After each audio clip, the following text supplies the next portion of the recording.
Hello, ഞാൻ doctor Davidson, കുട്ടികളുടെ neurologist. നിങ്ങളുടെ കുട്ടിക്ക് പലപ്പോഴും തലവേദന അനുഭവപ്പെടാറുണ്ട്. കുട്ടികളുടെ തലവേദന സർവ്വസാധാരണമായിട്ട് നമ്മൾ കാണുന്നതാണ്. അതിൻ്റെ കാരണങ്ങൾ പലതാകാം.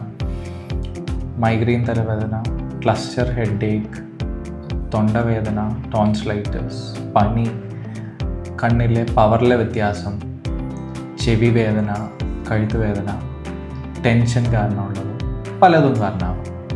ഇനി എപ്പോഴാണ് നമുക്ക് ജാഗ്രത പുലർത്തേണ്ടത്?